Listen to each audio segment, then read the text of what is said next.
Hey everybody, welcome to the Drive-Thru Board Game Blog number 17. This is for Monday, November 4th, 2013. So today I'm going to kind of just do a review of a couple of games. Now, I've kind of gone back and forth and actually kind of reshot this video a few times now and trying to get to a point where I'm happy with how I'm presenting the games. Now, I'm going to talk about basically three games here, and this is the 3 volumes of the Coin series. You've got Andean Abyss here, the first one, and then Cuba Libre, and then A Distant Plane, which is finally the third one. Now, I've done a regular review of Andean Abyss plus a little kind of micro review, and then I've done a micro review of Cuba Libre. Haven't done anything specifically for A Distant Plane individually yet. But I'm going to be a little bit of an evangelist about this system and about these types of games. I think they're very interesting, and they are very important in some ways because they deal with modern conflicts in a way that hasn't happened yet. So mostly with the war games, you've got like your hex and counter games, your block war games, and then you've got your card driven games like Twilight Struggle. Now, every conflict just about has a hex and counter variant for them, or a block war game variant for them. Less so with the card driven games like Twilight Struggle, 1989, 1960 even is interesting. It's not necessarily a war, it's more of an election. And then you've got like Washington's War and a couple other of those.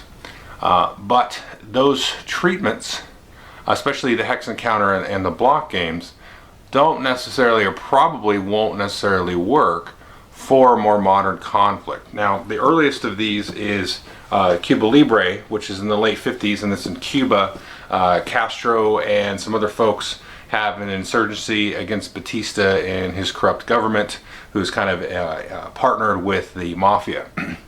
So that's the earliest of the series so far, and all the way up through the Cuba in the late 90s and their civil war and kind of the drug war they call it, and then into A Distant Plane, which is basically now in Afghanistan. And so the treatment of those conflicts and how this system works, I think, is very, very pertinent and apt for the type of conflicts that they are, because there's multiple factions, and in the gameplay mechanic wise there's multiple factions with different capabilities that they can do, different win conditions, and everything is relatively asymmetrical within those. And it's somewhat astonishing to me that more people don't sort of espouse these games, because I think they're excellent, and I think they're really sort of at the top of the game, and top of the the board game world, if you will, as far as innovation and fun and thematic relevance, and in this case somewhat historical or current relevance in the case of A Distant Plane. So what I'm going to do is I'm going to just break out the maps for all three of them. I'll start with Andean Abyss, and then work up to A Distant Plane. And I've played these games several times. I played Andean Abyss probably 20 times, and Cuba Libre and A Distant Plane 4 or 5 times each. So I do have some experience with them. And I'm not going to give too much of a mechanical breakdown. If you want, you can watch maybe my review of Andean Abyss or Marco Ornato's review of Andean Abyss. Those are give you a pretty good sense of the game mechanically. They're a little bit involved. Now, one thing that all of these have in common is that you should play the game first with the playbook that comes with it. And so the games come with an instruction manual, basically, your typical, this is how you do things, this is the mechanics, this happens, you do this, But the playbooks kind of walk you through sort of a test scenario, and they say, okay, now it's the government's turn, and these are the options that they have available to them, but go ahead and do this for now, and the reasons you may do this is because of this. And it walks you through, I don't know, 4 or 5 turns, and then kind of lets you go, and then you play out through the rest of it.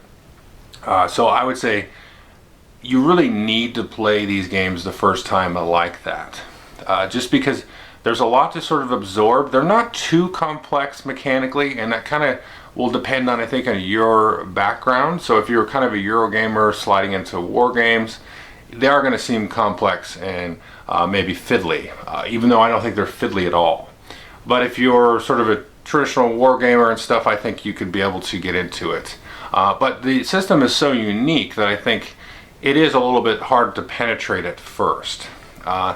Before I get into specifics of the games, I will say that The really interesting thing about these games to me is they play excellently as a single player solo campaign.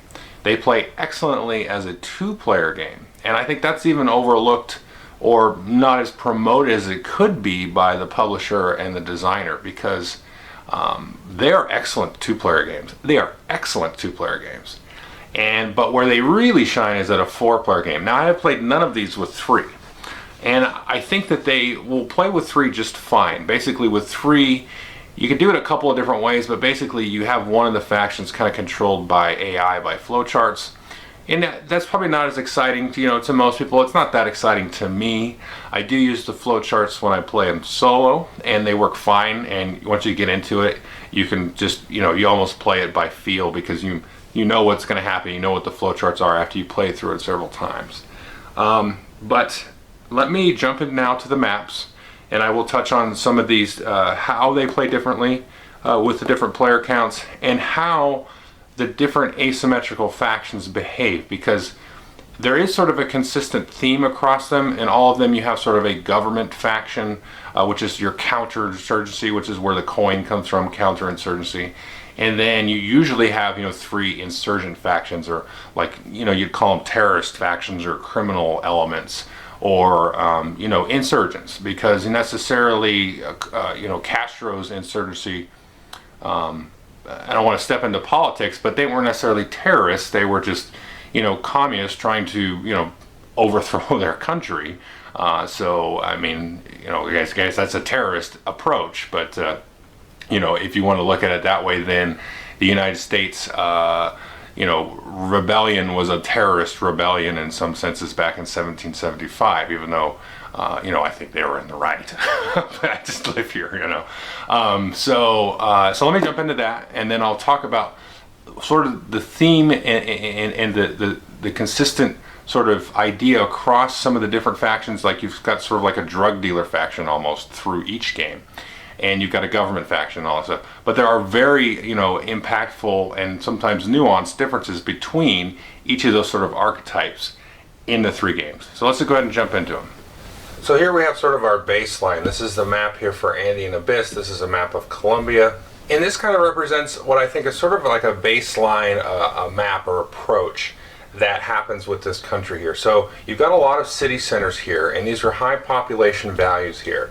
And what's happening here is the government is trying to maintain control, support of these high population centers. And the main antagonist in this case of the government is the FARC, and they're represented in red. And they are Marxist, communists trying to basically overthrow the country and remove, this government from power. Now, this government receives aid from the United States. We can take a look up here.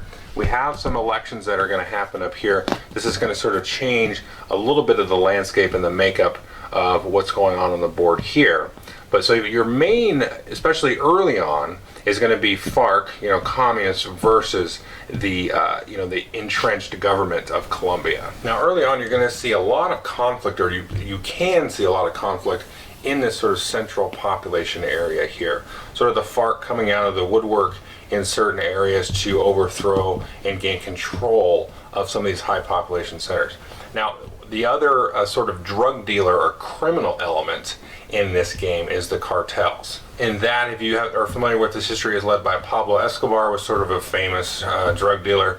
And what they're really trying to do is establish a lot of their bases out here in the remote areas, in these different deep forest areas.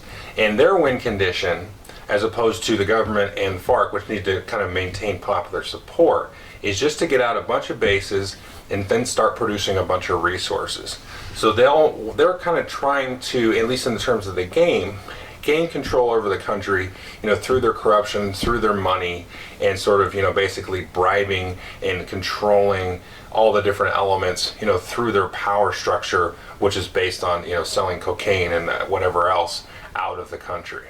Now, the fourth faction here is probably it's going to be probably the least interesting faction to play out of all three of the games for new players, and that's the AUC, and that's sort of a far right wing sort of terrorist operation. They are basically landowners that have some control of some different areas. they kind of want to be left alone. They don't want to be told, by the government to be a certain way. They definitely don't want Marxists or communists coming in there and then, basically making everything state-owned. They don't want any part of that. And they really don't want the cartels coming in because they're not drug dealers. They're landowners, but they have a secret militia. And the interesting thing about that is you've got to be careful with them early game and not to be a thorn in too many people's sides.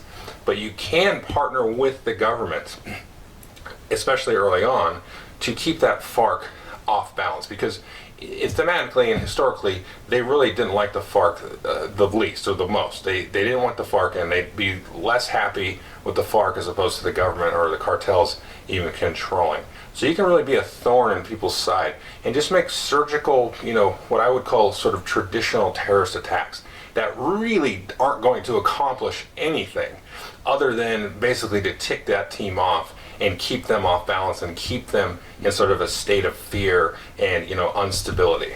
And their end game objective is just to have more bases than the FARC's at a given scoring round. And so basically that is the idea of kind of controlling the outskirts, letting the government kind of have the cities, if you will.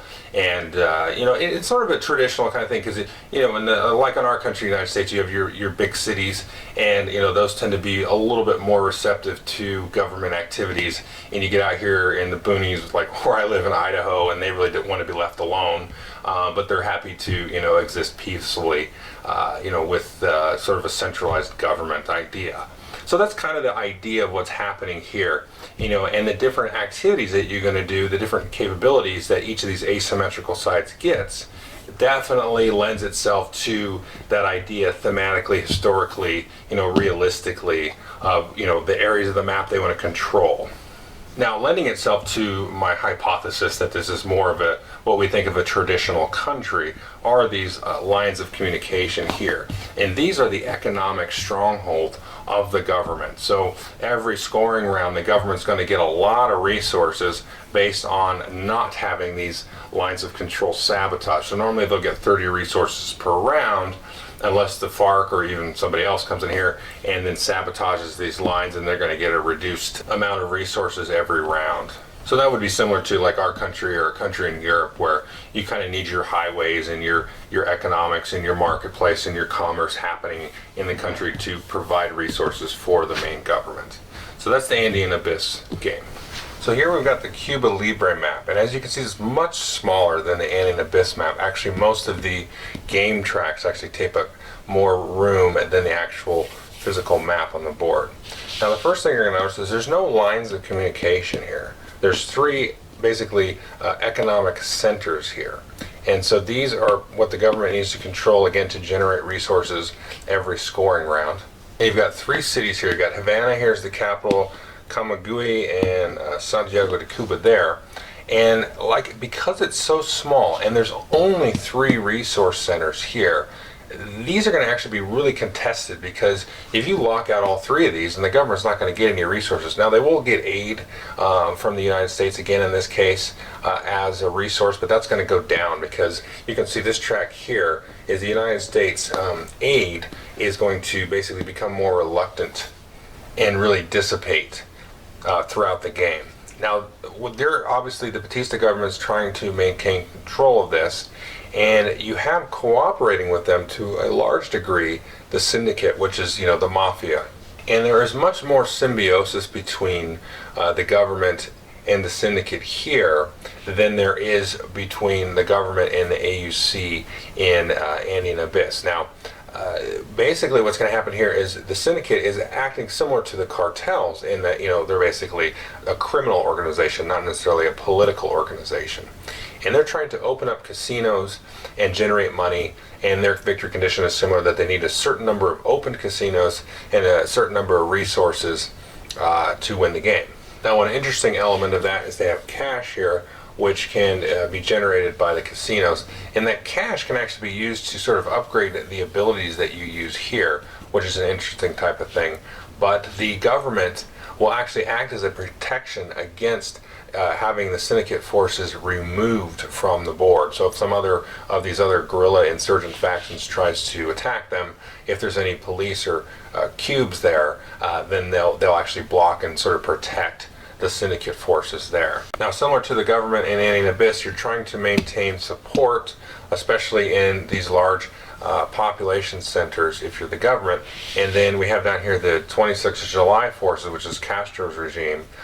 They are trying to basically swing support in their favor. But they have a sort of a partnering and competitor insurgent faction here, the Directorio forces here. Now, the Directory is not interested in support. They're interested in physical control over a certain number of these regions, and that's it. They don't. There's no support, and they don't really like the 26th July forces that much. And the interesting thing about that is the Directorio historically did actually start to gain quite a bit of physical control over Cuba, and then at the end of the day, Castro came in, generated a lot of propaganda for himself and his regime, and then ended up taking the country out from everybody's clutches. So this one is definitely the easiest to get into, I would say, just because you have less space on the board to deal with.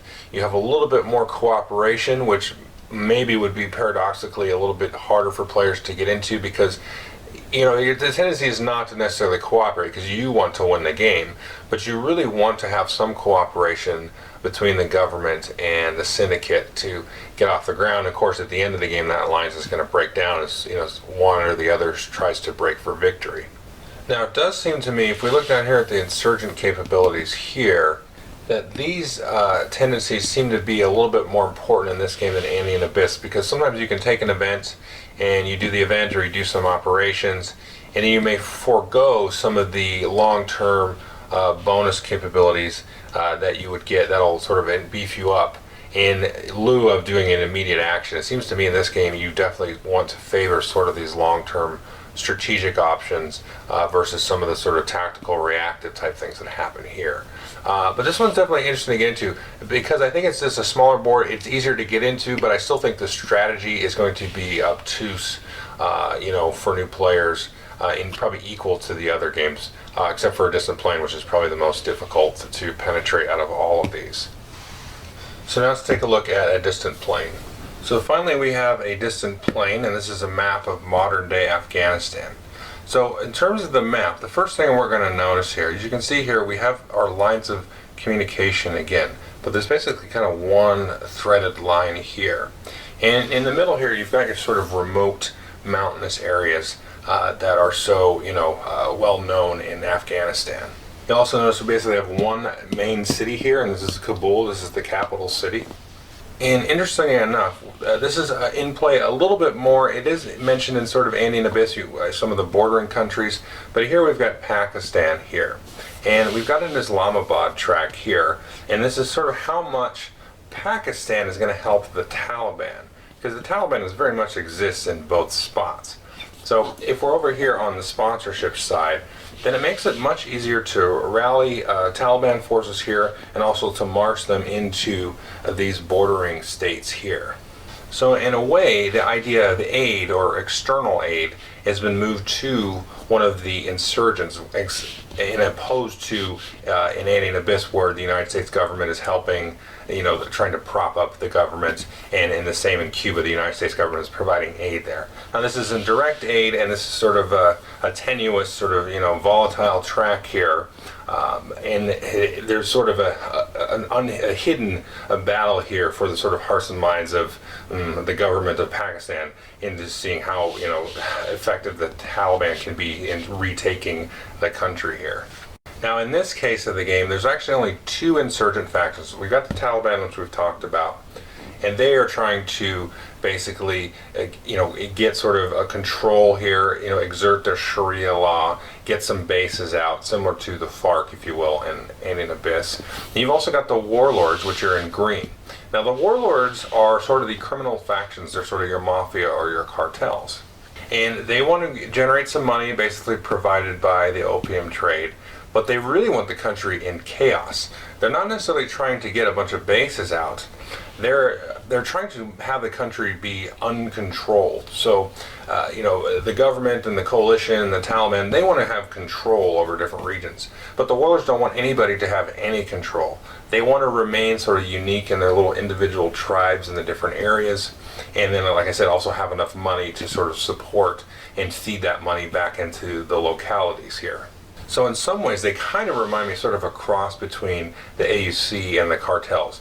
They're not really trying to get control of the country, take over the country. They want to kind of be left alone. They want to deal with each of these own locales in their own sort of, tribalistic, sort of medieval sort of type of justice that they're going to exert on each of the individual areas. But they also will need the money to make that happen.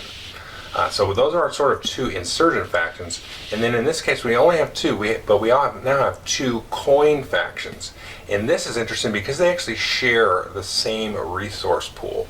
So we have the government, and that's sort of the Karzai government, the new government that has come in after the United States invasion, the killing of Osama bin Laden, and the wiping out of Al Qaeda. That is the government that has now been formed, sort of at the behest, if you will, of the United States and the coalition. Now the coalition is the second counterinsurgency faction. And there's an interesting sort of idea here of this patronage of, it's almost like an aid, but it acts as sort of money, being funded to the government directly, sort of out of the coalition in some senses. But like I said, they actually share the same resource pool. And the coalition can actually manipulate some of the government troops in the cubes over there and get them to help them do, some of the counterinsurgency, attacks and counterattacks out here in the countryside. Now, for the government to win, they just want control. In this case, they don't even care about popular support. They want just physical control of the country, just so they can keep it stable, keep it from falling apart, back into Sharia law, or basically, the chaos of the various warlord tribes. Now, the coalition, they also want some control, but they also want support. And so there's a very interesting kind of thing, because some of the government actions, you want support to be able to, have the support of the people to be able to take them out, to be able to get some control, but you don't want to get too much support, because then, we've got support there for the coalition, and then they can kind of win in that case. So it's almost like these two are working together, but they're really competing for sort of the propaganda arm in the hearts and minds of the people of what, is necessary to stabilize the country and leave it in a position where the coalition or the United States is happy that it won't fall back into chaos, and then another sort of Al Qaeda were to arise, or Al Qaeda were to reinvest themselves and pair themselves with the Taliban. So this is definitely the most difficult one to play. There's a lot of sort of exceptions in the game. If we take a look down here, we have the Taliban capability box here, as well as the coalition capability box here. So what you're going to do before you start the game is actually flip up some cards, and then each game you're going to have a random sort of set of conditions and different exceptions and rules that are going to change how the game plays out. So that is interesting that you have to keep in mind and kind of keep a watchful eye on it, so that you can't go into the game expecting to necessarily execute the same strategies or same sort of suite of strategies that you will every game, because those capabilities are going to change, and sometimes won't be very many of them, and sometimes there'll be quite a bit. And it is definitely the most difficult to have sort of a cooperative play between the players, especially in the 4-player game. Because a lot of times the government and the coalition, they don't really want to have the resources spent how the other one wants to spend, and they're sharing the same resources. So that makes it kind of interesting, where the government can just use up a ton of resources, and then by the time this coalition comes around to have their turn, they're like, well, I don't have any resources to do anything. So that makes it difficult. And the warlords and the Taliban really are at cross purposes. They don't really cooperate at all very well together. Now, the interesting thing about this is that you can actually play this a couple of different ways as a 2-player game. So your traditional 2-player game would be coalition combined with government. So one player would play both of those, and the other one would be Talibans and warlords. But you can do government and Taliban and coalition and warlords. And that's very interesting, and I think in some ways feels a little bit more closer to home in terms of how I view these different factions personally, because the government and the Taliban kind of, aren't so great, really, for me. They're really corrupted, and they have ideals that don't necessarily line up with, I think, a good democratic country would exist. But the coalition and the warlords actually were very much in partnership, especially very early on in this conflict. And the warlords just want to be left alone. They don't necessarily want to inflict their Sharia law on anybody. And the government and the coalition don't really have the same goals in mind. So there's sort of an interesting divide that will happen that way, and you can play it in both ways.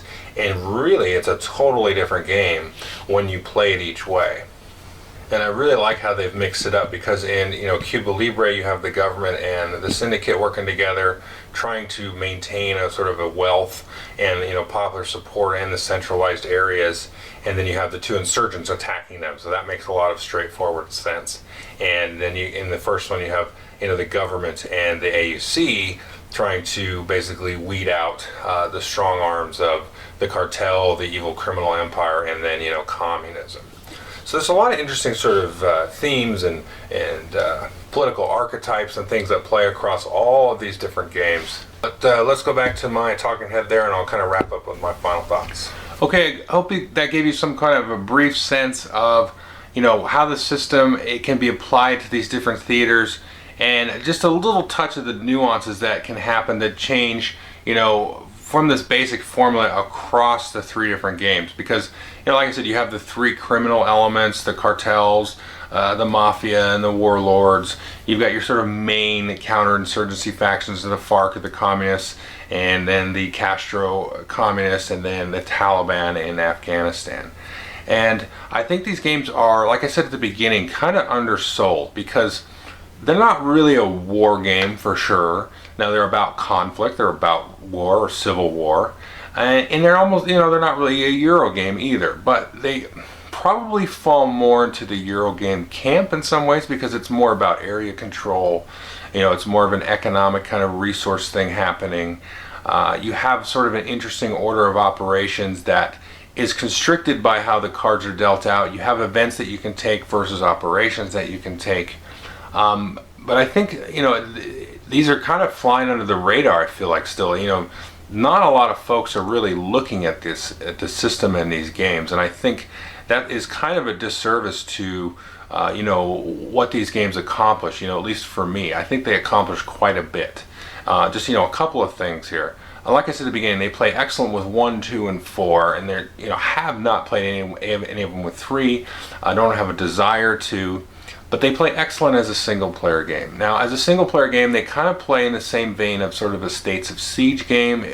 From Victory Point Games, they have a long series of games that are single-player, basically fighting off insurgencies in some sense. Like you've got Ottoman Sunset, where you're the Ottoman Empire trying to maintain control as the British Army and other armies are coming in and trying to basically wipe your civilization off the map. You've got Zulus on the Ramparts, where you're the British soldiers holed up in sort of an Alamo type of situation, fending off the Zulus. And they have a States of Siege game about the Alamo. And basically those games are, you have a single deck of cards, you flip it over, the AI does some kind of effect, and it gives you some options as the different operations or actions you can take. When you play these solo, it very much feels like that. You're kind of, usually playing as the government. Now in Cuba Libre, you can play as the government or as the 26th July or the Castro forces. So that's an interesting twist as well. And probably another feather in the cap of Cuba Libre being maybe the first one that I think folks should get if they're interested in this, because it does give you that replay value with having 2 single-player factions that you can do. Now you can play, like Andean Abyss, for example, is all government, and you can play that several times for sure. But so they do play excellent single-player, and you really have that feeling like, it's 3 against 1, and you're trying your darndest just to hang on for dear life. And I'll talk about 4-player now. With a 4-player, this is an interesting thing, because you have games out there. And I'm thinking of like the Game of Thrones board game, Virgin Queen, Here I Stand, some of these other games that don't necessarily fit into the Euro paradigm, but they have sort of, table talk negotiations. You can trade resources, make promises, have some negotiations that aren't going to bog the game down, but really do add to the thematic flavor of the game. The fact that you're having sort of temporary alliances come and go in these different conflicts, which is, the true nature of some of these conflicts, is this real sort of, almost meaningless alliances at the end of the day, but they need to happen for both parties to hopefully reach, their goal at the end. And so that element of the negotiation, and the negotiation isn't pasted all over the game, but it happens at key moments and for brief moments, adds another element that most Euro games don't have, and most war games don't have. Well, most war games are two-player games. But that's an interesting element that usually is in the vein of more of a lighter type of game. And in this game, it adds that extra sort of player interaction and, just overall, that's what board games are for, right? You're at the table socializing with people and interacting with them. And this adds that, and it does it in a way and pairs that with these sound mechanics of area control, resource management, all the different things in the game and all those thematic elements. What am I going to do this turn? Am I going to take the event? Am I going to take the operation? Which operation do I want to do to screw over the next guy who's up in line, for possible activities? You take those nice sound, very sound, fun mechanical elements and then add in that theme, add in the negotiation, and add in all the asymmetry and all that different stuff, because really, if you played, let's say you played Andean Abyss once and you played the government, you've only played a quarter of the game. You need to play it as the AUC, you need to play it as the FARC, you need to play as the cartels. So that's at least 4 plays, and then you got to go do it again, because when you play the FARC, you're going to see how the guy that plays the government reacts. Like, wow, he's doing that a lot different than I did it, last time. And so that's going to add these replay values to the game. And the games aren't so dry and sterile that, like some Euro games can get, where it becomes a formulaic, because you have the randomness of the card draw and the order that the operations happen. And the way those cards come up is kind of like a chit pull. So if you're a war gamer, when you get your sort of action and activated abilities based on the chit pulls, the way the cards come up basically act as that. And you have those scoring cards that you have to be prepared for. So the cool thing about it is it's not so puzzly and sterile that it's going to be solvable. But if you don't plan strategically, if you just kind of play tactically and reactively, the game's going to be kind of lucky, kind of luck-festy. But you're going to fail at the game. And I've definitely seen my play improve, definitely with Andean Abyss over time, and I've won with each faction in Andean Abyss. And the AUC was the longest one it took for me to win with, because that one you had to be very quiet, very cat and mouse, kind of make deals with people and just kind of sit there and wait for sort of the government and the FARC to smash together and blow themselves to smithereens, and then kind of go in and pick up the pieces. So this has a lot of those extra elements that most games don't have, and whatever they should have or not have. Each game sort of fits a different demographic, but this has a lot of extra stuff packed in and a lot of meat for just about any kind of gamer. Now, they are hard to penetrate a little bit at first, but it's definitely worth it. And then, so finally, I'll talk about the 2-player experience and then just kind of wrap up. The 2-player experience is very dynamic as well, because you have sort of most of the time the 2 factions that are normally should be cooperating in the 4-player game, like the government and the mafia in the Cuba Libre versus the 2 terrorist insurgent factions.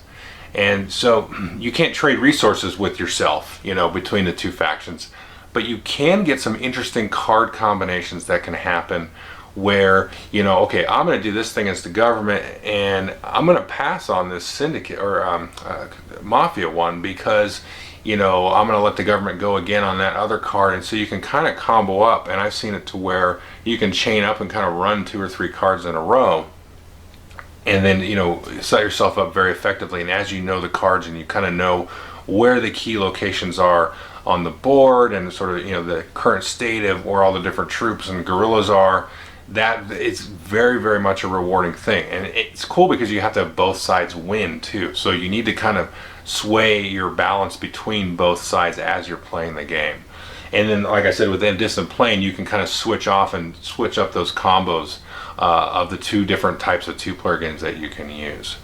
So anyway, I'm just trying to evangelize the game a little bit, and I do think that it's a very difficult game to do a review, because I could kind of go through and list off all the different factions and the different special abilities, and each of them has different operations with different special activities that they can sort of enhance their operations with, and the different goals, and it would just take, it would just take forever. But the saving grace of that is the playbooks that come with the game. You can get the playbooks, you can play through that. It's going to give you a really good sense of why you should be doing things and how you should be doing them. And then you can jump in, you can play it solitaire for your first game. And I know that's usually a lot of effort than most gamers want to put in. They want to get the rule books, read it, take it to the game night and play it. But this one I would say, read the playbook, play through the solo scenario, and then possibly be able to teach it to other players. So I think the only kind of negative would be sort of the investment that is required to get the most out of the game. But if you make that investment, you're going to get rewarded tenfold, I think. So these are games I doubt they will ever leave my collection. I'm talking like ever, like 10 years from now, if I'm never playing board games, maybe. But for while I have board games in my house, these will stay here. Because at the end of the day, when I'm 50 years old, I can break it out and play it alone and revisit some of these conflicts. Anyway, so I will say I did do a podcast with Jeff Gamble of The Long View. We talked for about 2.5 hours, mostly about Andean Abyss, but we did get cover into some of this. We covered a little bit more than what I've covered here, so definitely go take a look at that. And I'll have a link to that in the description. But anyway, that's kind of my review of Cuba Libre and Distant Plane, if you don't mind. Me skipping the mechanics, if you will. But definitely take a look at it. Hopefully somebody does do sort of a how-to video. But I found my Andean Abyss how-to video, and even Marco's, who does such a good job with those, pretty much lacking. And it being able to give you a sense of watching the video and being, okay, I can play this game now. A lot of times with the Euro games or even some war games, you can watch it and say, oh, okay, I got pretty much, I know how to play. I don't think that's possible with these games, unless your video was like a 5-part, 1-hour long series, which I'm not interested in making. But so anyway, that's the games. I'll stop talking now, and hopefully ask any questions if you have about the different games. Like I said, I played these quite a bit. So anyway, thanks.